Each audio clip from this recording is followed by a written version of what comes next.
architectural color designer at Sherwin-Williams Coil Coatings. And specializing in finished development and architectural building products. Brynn brings a discerning eye and a solution-driven approach to every project. Her passion for innovation and dedication to the dynamic world of color and design drive her work. Brynn works collaboratively, again, with cross-functional teams to ensure smooth execution, transformation, products through intentional development. So if you could help me welcome Jackie and Brynn.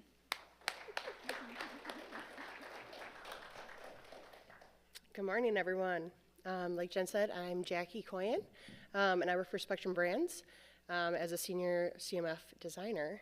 And so, yeah, I'm just going to kind of go through my transition from industrial design to CMF and then the process of CMF development at Spectrum. I don't know which remote I need. Okay, perfect. Okay, so how it started. Here I am as a little baby senior graduating from Stout in 2012.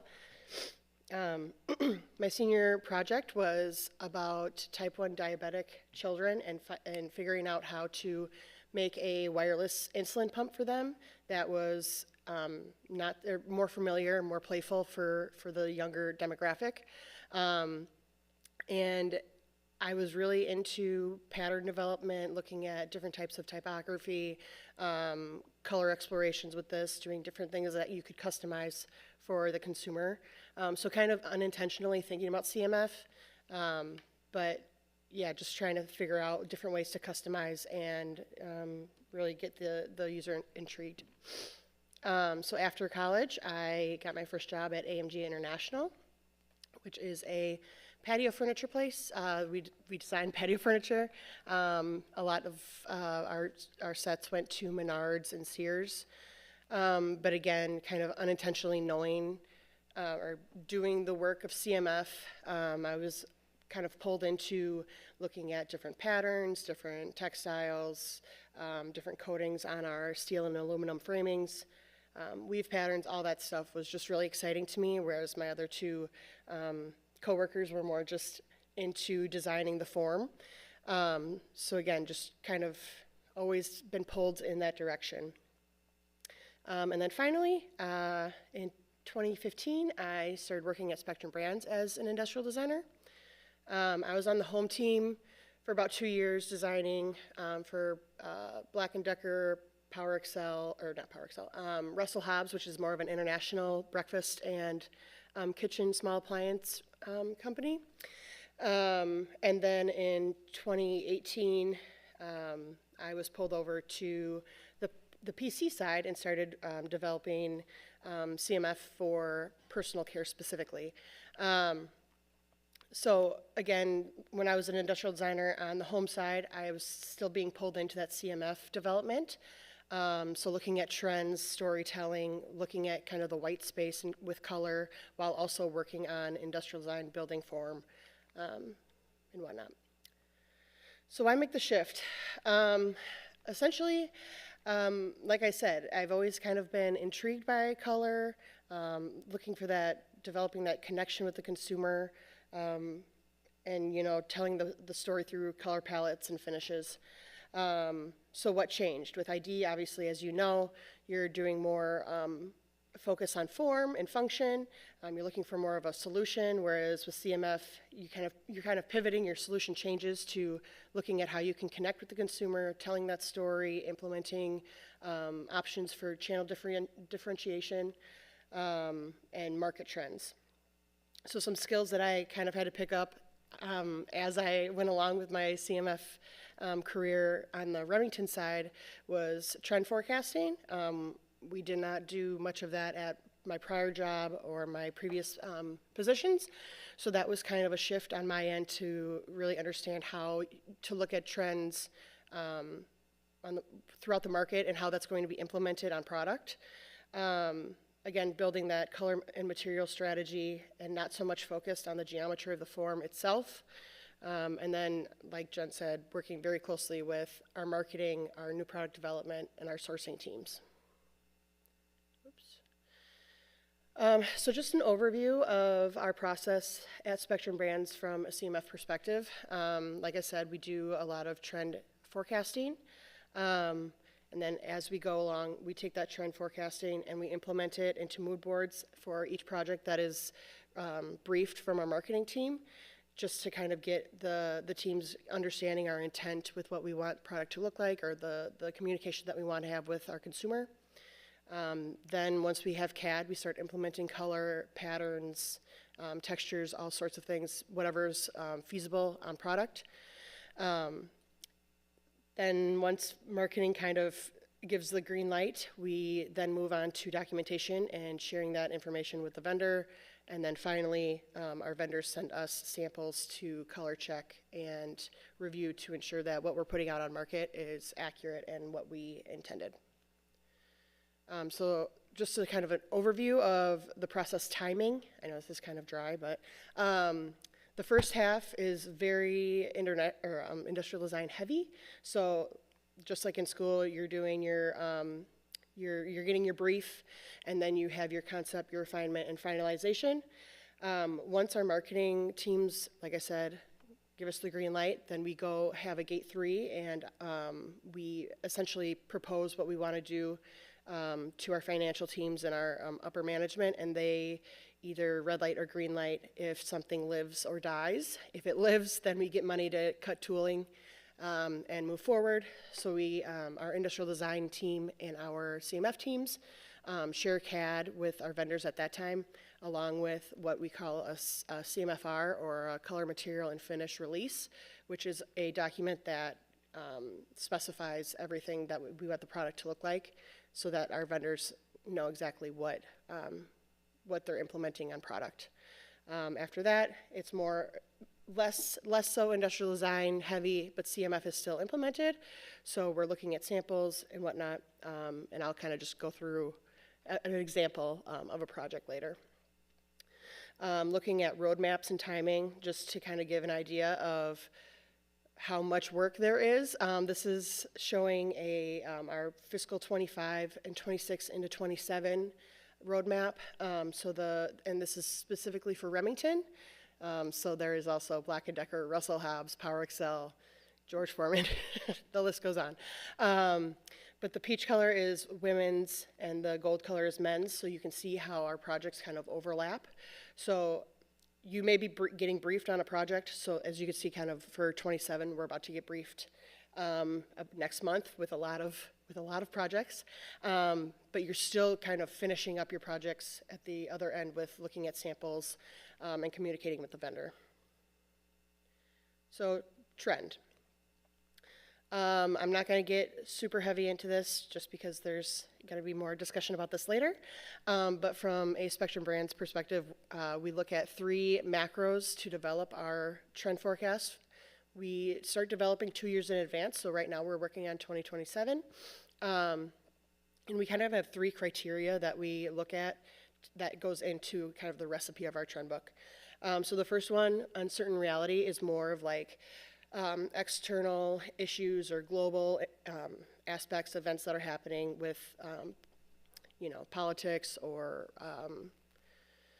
sustainability, things like that, things that you can't really control, things that are kind of happening to you. Reclaiming reality is more internal, so how do you react to those things? Where do you find joy? What do you do with your day-to-day? And then beyond reality is more focused on AI and tech. So each macro has 3 micros. So you can see like uncertain reality has revisited, pare back, and regenerate. So each one is a micro within that macro. And then each micro has its own mood board and color palette. And those colors in the color palette all come together to develop our global color palette for that year. This is really nice because once you get into the weeds of having a bunch of projects to work on, you can always, we reference this a lot so that you're not kind of going outside of the box with color. We can be consistent. If you're implementing a color on the breakfast range for Russell Hobbs, you can also implement it on food prep and just kind of talk amongst the other designers on your team. It just really is really nice to have that consistency and workflow. So looking at a specific project, this project was called Limitless. I believe this was released in 2023. So this was a shaving project. So in the beginning of the process, you've got your briefing and your concept review. So marketing came to us and said, we want to implement this new cutting system on our shavers. We want this like an interesting way for the head of the shaver to manipulate around the user's face to really contour to their face, make shaving easy, assure them that they're not going to miss any hair on their face. So at that time, industrial design and CMF kind of come together and we talk about ideas that we are seeing or that we want to implement. So, you know, from a CMF standpoint, we're looking, since there were 3 shavers in this line in different price brackets, we're looking at different accents, different graphics, different amount of LEDs to communicate with the user, and all of that, how we want to kind of come together and make that happen on product. The CMF team is also looking at competitive sets, so we really looked at Philips as kind of our main competitive set. They do have a really wide range of cost buckets for their shavers. So we used the lower end ones as kind of like our main competitive set, but then we looked at their higher end shavers as kind of aspirational. What can we pull from them? What are they doing that we could potentially implement on this product? But overall, we really wanted to emphasize the new cutting system and the new technology with the flexing head.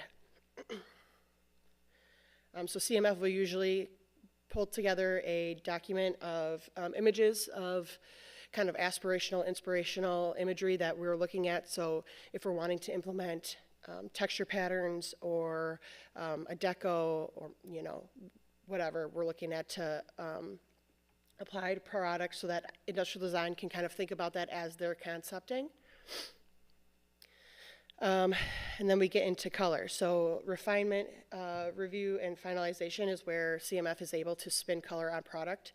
At concept, generally speaking, ID is more so coming to the table with sketching. So there's not a way for us to spin color on product. So refinement is our first opportunity to kind of show that and get an idea of what marketing is kind of drawn to. So we'll provide mood boards and kind of talk through our marketing teams on what our intentions are, what we're looking at. So initially this project, we were looking at more sporty aesthetics, so brighter colors to highlight function. We were looking at dot patterns to kind of help the consumer understand where to hold the shaver as they're using it. And then kind of also talking about how we have that hierarchy of evolution between the lower end shaver and the higher end shaver. So implementing obviously more higher end finishes on the higher end shaver, whereas the open price point shaver is a little bit more core, a little bit more simplistic. So I'm not going to go through all of the color that we actually pitched to marketing, but as you can see, there were many rounds of color, and obviously we didn't show them everything that we spun. So essentially, like I said, the first round of refinement is really just getting color on product to see what marketing gravitates towards, and then once you get your feet there, you kind of work more towards implementing cost per product. So kind of, again, telling that story of this is your lower end item, it's more simplistic, it's more core, and then as you build, adding more CMF applications. So speaking of CMF applications, we work closely with our sourcing team because we are delegated a certain amount of money for CMF for each product. Obviously, if you go over, that impacts the cost or the MSRP of the product when we go to sell. So being conscious of what each application costs and how many applications you apply is very important. So as you can see, our lower end one, we've got, minimal application. I say that with a smile because actually this project was one of the highest budgets that I had for CMF. Sometimes we have 15 cents, which equals like a logo. So, getting $2.30 was very exciting for the CMF team. But yeah, so you can see kind of how the applications all add up.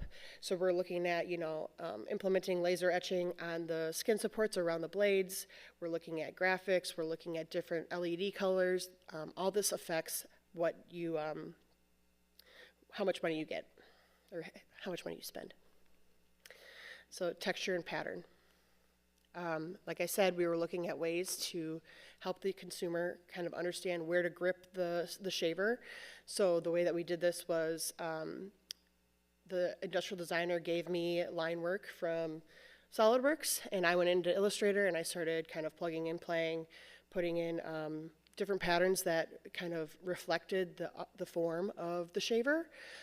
So dot patterns, just because there was a lot of soft curvature with the form, also looking at maybe like lines to accentuate the form.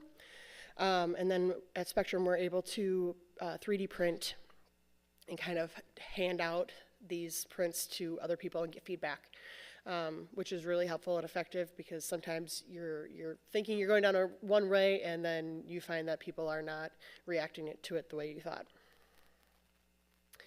Like I said, we also wanted to highlight that function of the flex ball. So we found out through testing that because the ball on the back was a solid color, people weren't understanding that that part was moving and flexing as you're moving the shaver around your face. So we decided that we needed to implement some kind of pattern or something to help the eye catch and see that movement of the flexing. So again, looking at, because we had already kind of implemented the dot pattern on the handle, just kind of keeping on going with that and implementing the dot pattern on the ball. And then finally, we had a new cutting system. So we wanted to also kind of help the consumer see that change. A lot of the time, the skin supports or the plastic around the cutters are black just because of the material that we use. So we're really limited on the colors that we can apply. But because this was a ground-up development, we had the opportunity to kind of say, actually, instead of using palm, we want to use, ABS or something else that we can actually mold color with. So we gave 3 options of kind of how to communicate to the user that this was a new technology. First one was applying either like a pad print or laser etch of the sub-branding on each skin support. We also kind of pitched the idea of implementing maybe a pattern laser etched on the skin supports. That was our lowest cost option. Then there was also the option of, like I said, using a different material, molding in a different color, or potentially painting. But that was a little bit more expensive. And then the most expensive option is coating the cutters themselves in either like titanium or graphite, which obviously you can see it gives the shaver a different look, but it's very expensive. So with the budget that we already had, we ended up deciding to go with option 1, where we implemented a pattern laser etched around each skin support, and then applied the sub-branding on that upper hair pocket, which is like the blue framing around the head. So these are just, some mood boards that we give to our marketing teams to get them excited, kind of some inspiration, things that kind of speak to the colorway and the applications applied to the shaver.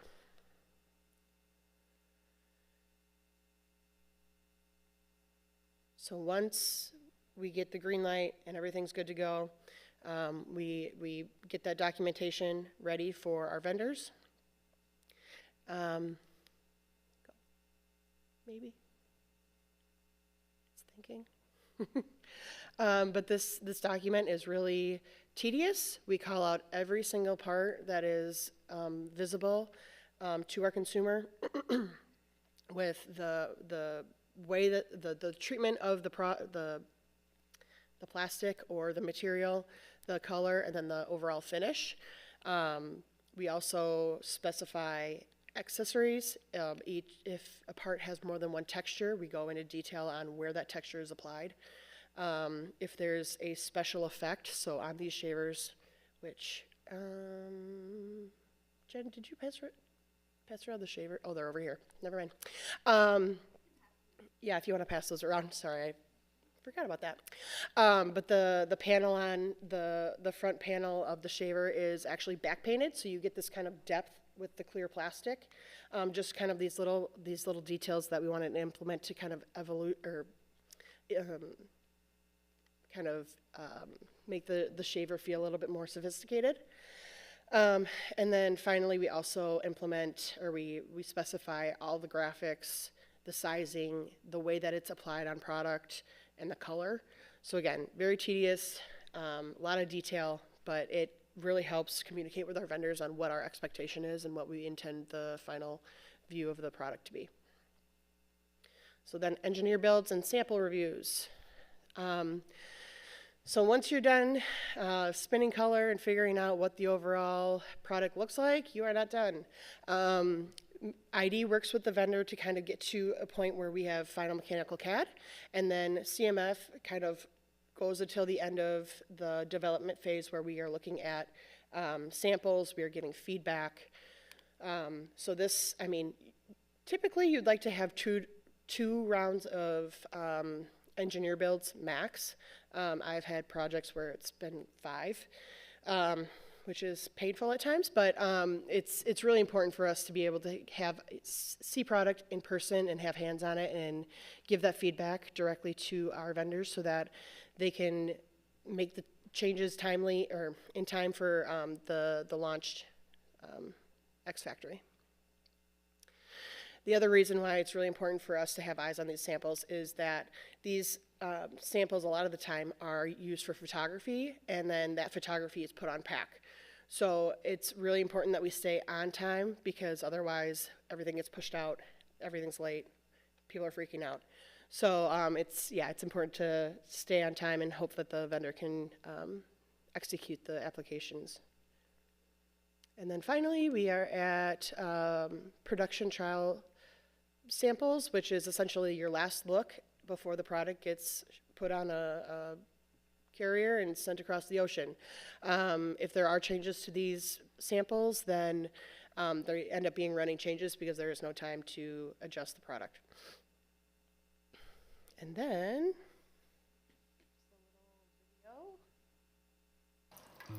Remington Limitless X with Synced Hybrid Cutting System.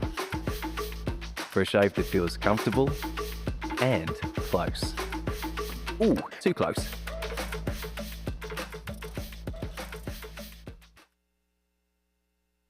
all right, that's all.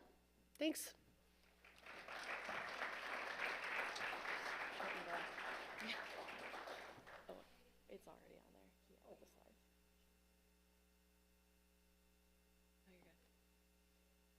Oh, you're good.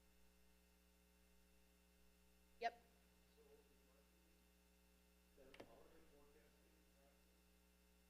Yep. Yeah. Our forecasting process is specific to our CMF team. We do have ID help out, but yeah, marketing doesn't really delve into that area. Mm-hmm.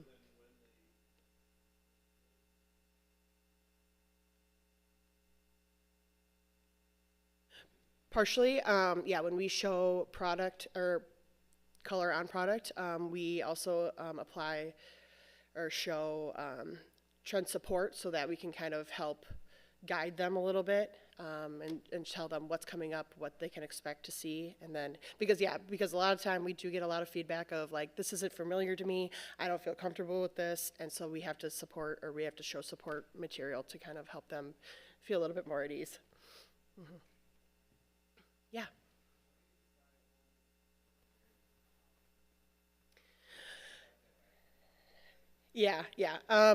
Cost has a lot to do with it.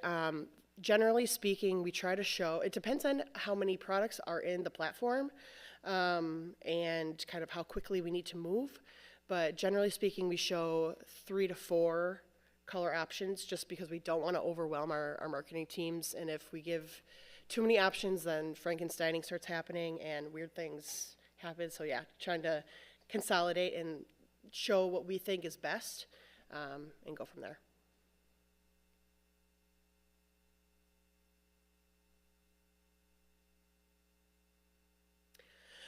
We do a lot. We have a couple seats with WGSN, which is really helpful just because it is kind of culled down for you, and with not having a lot of people on the team, we don't have a lot of time to kind of do our own research. We do follow fashion shows, auto releases, different types like CES. So yeah, just kind of keeping your ear to the ground and pulling from wherever you can. Yeah.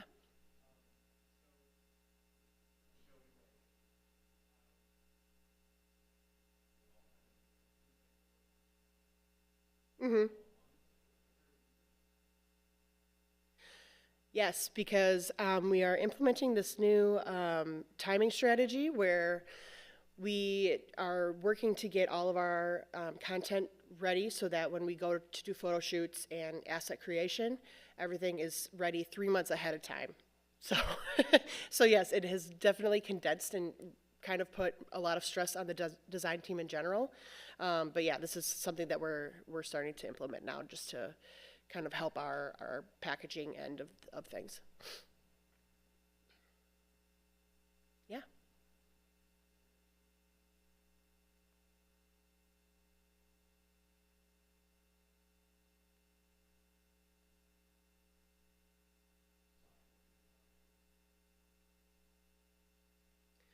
Yeah, I mean, a lot of the time it's really interesting to, if you want to pick a different type of company, like say Ninja, for example, they have a lot of product, and then looking at the way that they kind of implement color and their finishes. Yeah, I mean, just, I guess it depends on what you're kind of looking to go into, but yeah, having that variety of CMF is interesting.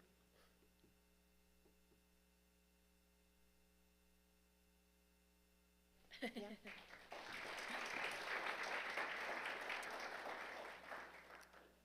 All right, so I'm Brynn Wildenauer. I'm the Senior Architectural Color Designer for Sherwin-Williams in the Coil Coating Division. I work out of the design house in Minneapolis. I graduated from Stout in 2018 in ID.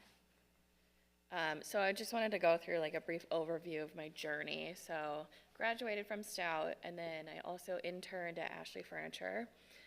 So I got a lot of really good experience in their bedroom collections, all of the finishes. Although I was an industrial designer there, so I was, designing the form and all of that stuff. A big part of my interest there was picking the finishes, the hardware, kind of researching the type of customer we were trying to go for, and then finding the best aesthetic and materials for that. And then after I graduated, I worked at a company called Malay Living, which was designing furniture for people who need more assistance in their homes with a higher end aesthetic. So again, a big part of this was designing the form and making sure it was right, but when you get down to it, when you want something that's super luxurious, the finishes are just as important as anything else. And then I moved to Charlotte, North Carolina to work for a company called Omnova. And Omnova creates laminates, and a variety of laminates, but I was the kitchen and bath designer. So I was designing laminates for kitchen and bathroom cabinetry, which is all about layering color. When you get down to it, we had plastic and paper laminates, and you would start with a base color, and then inks would be printed on top, and then there would be some sort of coat to protect it on top, which then led me to Sherwin-Williams. So many years ago now, I was at a color event, a color conference, and then we were talking through, trend forecasting, colors, where they're moving, things of that nature, and I ended up crossing paths with my now manager, Kiki, who's over there. She'll be talking about trend in a little bit, and ended up being interesting, the needs that she had for a designer within Sherwin. So when we talk about the common thread throughout all of my journey, I have a background in rotogravure printing, and this is kind of a fascinating yet very old school technology. So basically there is a cylinder, I like to think of it as like a giant metal rolling pin, where they carve cells out of it, and the cells are what transfer the ink from the ink pan, which holds all of the liquid, and put it onto the substrate. So the substrate, throughout the years has been paper, it's been plastic, it's been metal. Now we have a line which I'll go into that's printed on steel and aluminum, which is pretty fascinating. But the down and dirty about this specific technology is really complicated. So having this sort of niche expertise that it takes a lot of time to understand helped me throughout my career, even though it's like not everybody's going to want to have this technology in their lineup, and there are other things like digital printing that are becoming more and more popular, but we see this as a tried and true printing method throughout all of our substrates. So as you can see, there's a ton of layers that go into this, and understanding all of that goes into each layer is super important to getting a kind of usable end product. So I won't go into this too much, but I wanted to talk about how we kind of get to the end goal. So we take our trend forecast, we talk about the mega, macro, and micro color collections, and then we want to see them in action. So we kind of connect those dots from like ocean cleanup all the way through blues chosen in architecture. And at Sherwin, in my division, we work on agricultural structures like buildings, barns, barn dominiums, things of that nature, all the way up to skyscrapers and everything in between. So we kind of see a lot, and we're seeing more and more connection into nature and how we see, blues, greens, natural tones to kind of complement the environment more. So now I'm going to go through kind of what a customer project looks like through our process. So typically in my division or my area, we might have colors proposed, we might not, because a lot of the time I'm working with customers in procurement and marketing, not designers.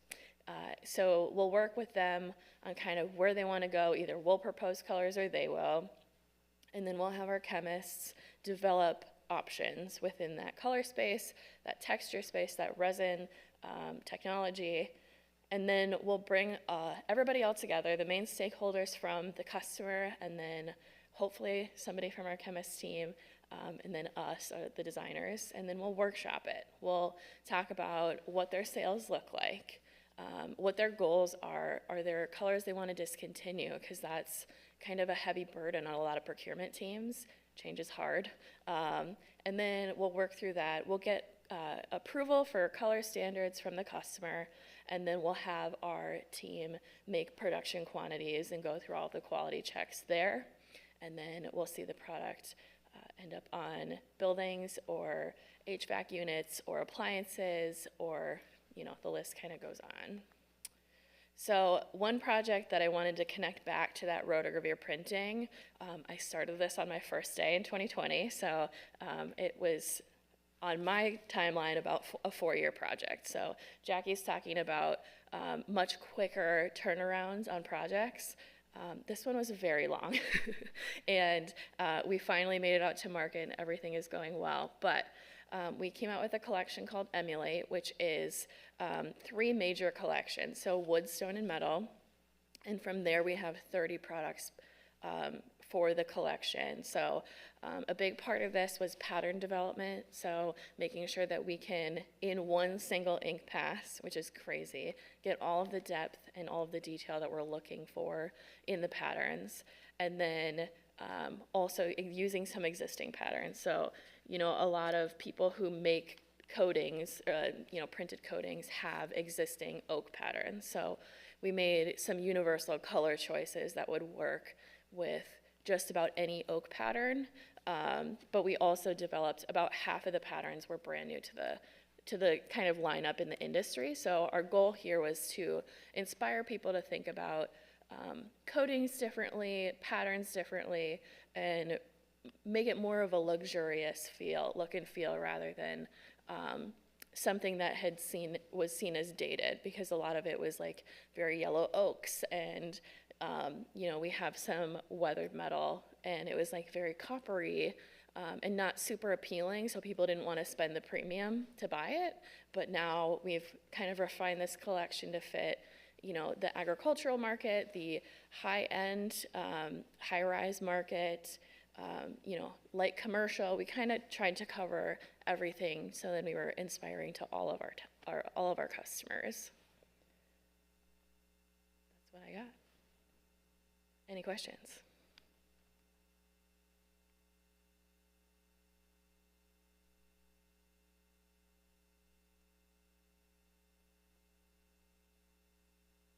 So that goes down to our coating performance. So our coating is all UV tested in a facility in Florida, Fort Myers, where we have about 150,000 panels sitting in the Florida sun and the humidity and the heat and all of that, which is crazy.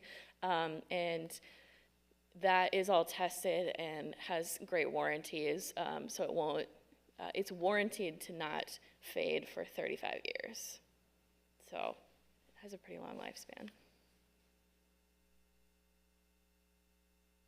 Yes. That's a great question. So we typically work with product manufacturers. So we'll have a team. We just did another project. We have a reoccurring customer that comes in a lot that works with architects a lot. So they brought in an architect to talk through what the best solution is for the product manufacturer's standard lineup. So we'll have that occasionally. You know, Kiki works more with the industrial designers at big companies than I do, but there's a way to get to us through the product manufacturer once that's chosen.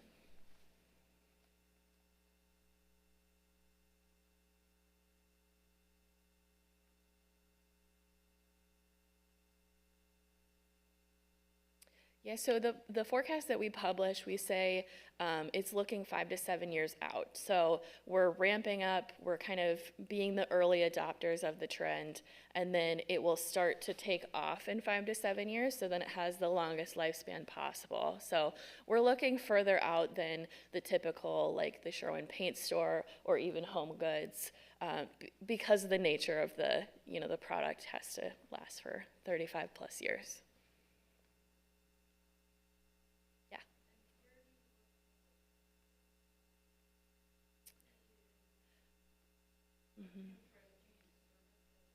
Yeah, so we also use WGSN and Stylus. Those are also a little bit shorter term than what we typically like to use, so those are a little bit more of a validation than trending for us. So we go to a ton of conferences every year, and we'll kind of take a grasp of the things that are like, oh, this is cool and interesting, not hit the market yet. And we'll kind of gather all of this information, and then we also have a great internal network at Sherwin that goes to even more conferences than Kiki and I can go to that we pull information from. So we've got lots and lots of sources that we kind of, as a Sherwin team throughout all of our divisions, kind of come together and talk through what's going to be next at different timelines as well. Yeah. There are some free resources. They're not going to be the best because, you know, it's hard to dedicate resources to going out and, you know, researching these shows and trends and things. But there are some free resources that I can give you.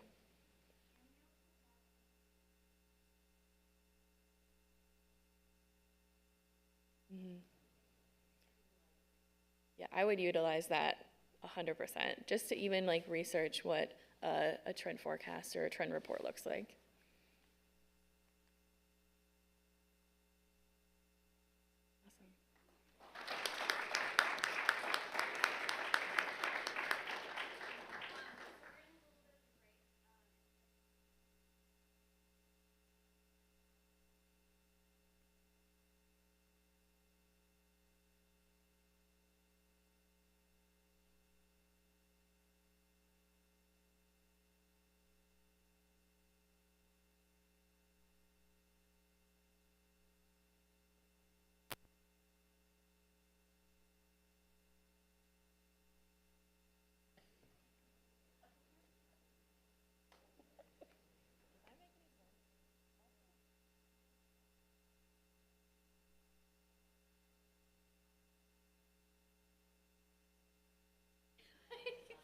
You can tell.